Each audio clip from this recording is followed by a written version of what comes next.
Terima kasih diundang. Eh, Bismillahirrahmanirrahim. Saya tadinya tidak terlalu. Saya sudah menduga bahwa kalau ada 2-3 orang berkumpul, maka ceritanya akan ramai. Ya, ada hal-hal yang meskipun tesis doktor saya menyangkut periode ini, baru malam ini saya dengar dari Pak Anar bahwa ada dokumen surat perintah Bambang Sugeng kepada Soeharto. Soeharto itu anak buahnya Bambang Sugeng waktu itu. Tapi saya dengar cerita Bambang Sugeng dari Pak Nas. Lucunya Pak Nasution, jenderal, dia juga dengar tidak dari Bambang Sugeng. Dia dengar dari adiknya Bambang Sugeng. Nah, ini juga kebetulan. Jadi kalau tidak karena kebetulan saya nggak datang. Karena ada hal-hal kebetulan yang menarik berhubungan dengan ini. Yang sebenarnya tidak ada hubungannya dengan disertasi saya. Jadi pada satu kali, tanggalnya saya catat, tanggal 15 Oktober 84, saya menginterview Sri Sultan mengenai kesibukan Sri Sultan mencari tempat aman untuk tempat Bung Karno dan Bung Hatta berlindung. Dapat tempat itu. Tapi ya itu tadi cerita Anda itu. Nasihatnya Pak Simatupang, Bung Karno dan Bung Hatta tidak menggunakan tempat itu somewhere di daerah Banyumas. Nggak dipakai untuk melindungi itu. Nah, saya menginterview Sri Sultan itu tanggal 15 Oktober.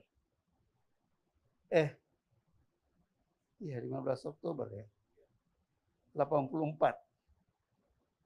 Nah, keterangan Pak Harto itu dimuat di majalah Tempo. Kebalik kali. November 85. Agak terbalik. Salah catat. Jadi begini pokoknya. Pak Harto saya ingat dimuat di Kompas, di Tempo, pernyataan yang Anda kutip tadi.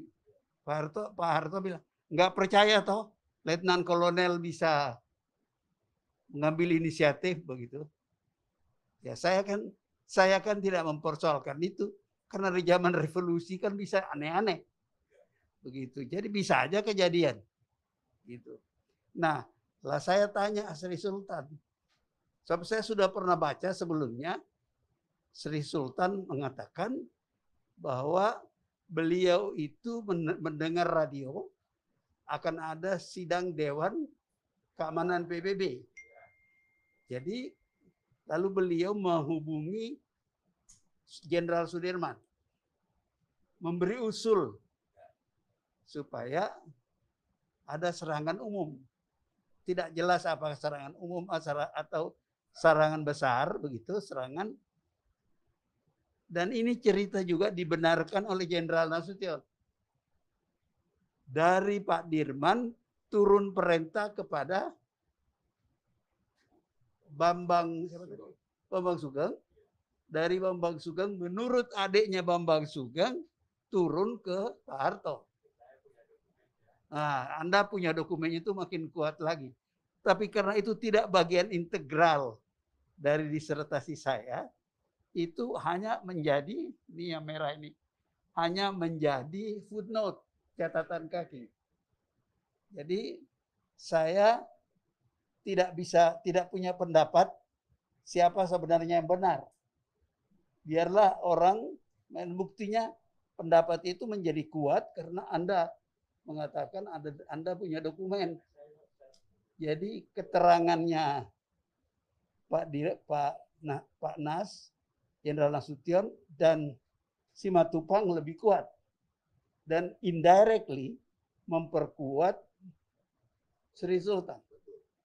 Kira-kira begitu. Jadi artinya kalau mau diambil kesimpulan, besar kemungkinan ide itu tidak dari Pak Harto. tidak dari Pak Harto.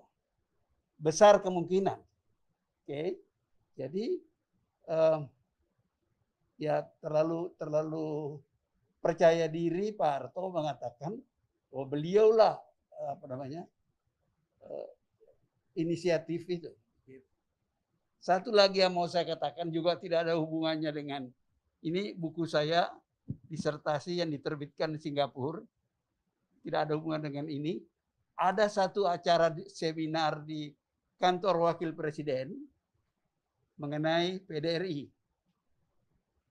Salah satu pembicara, dua pembicara yang hadir waktu itu, ada beberapa orang, saya dengan almarhum Pak siapa sih namanya itu?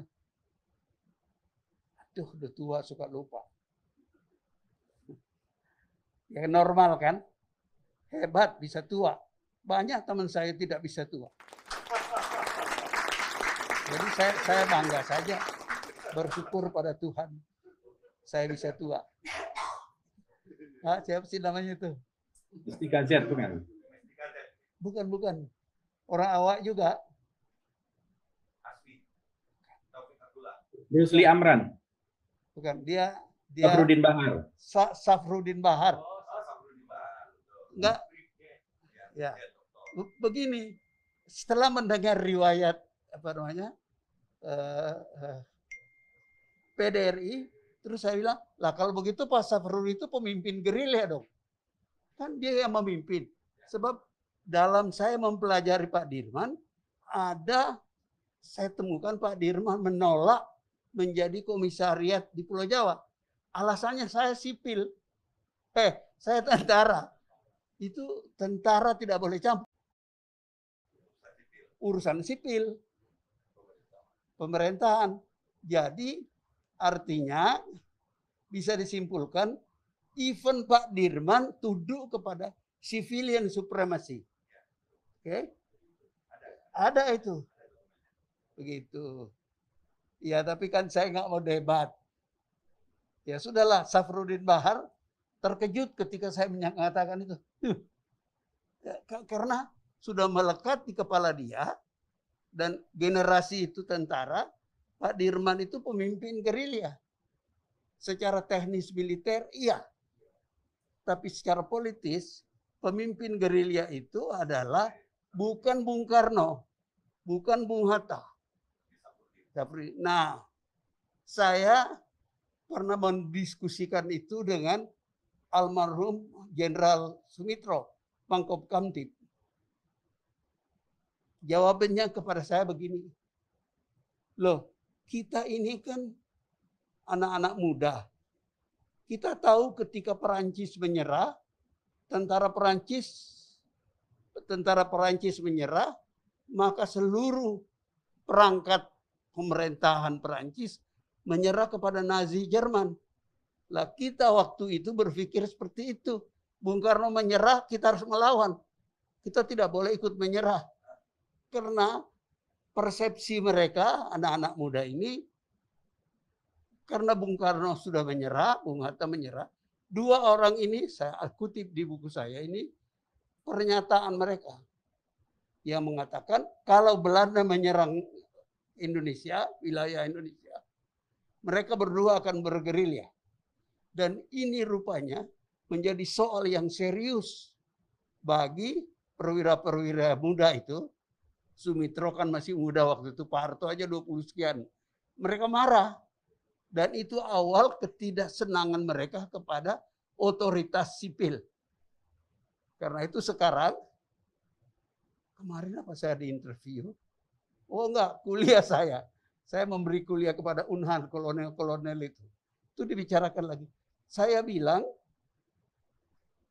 kalau otoritas sipil tidak mengelola dengan baik pemerintahan, rakyat Indonesia itu punya ingatan kolektif. Berapa puluh tahun dikuasai, diatur oleh tentara.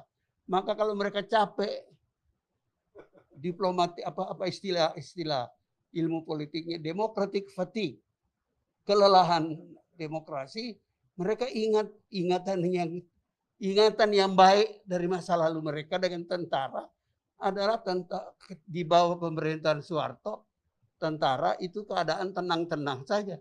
Tidak timbul macam-macam. Korupsi pun tidak banyak diketahui orang. Yaitu tadi, kekuasaan itu ngedep tingkat tindakan-tindakan korupsi dari tentara. Padahal kan banyak waktu itu. Begitu. Begitulah kira-kira. Makasih.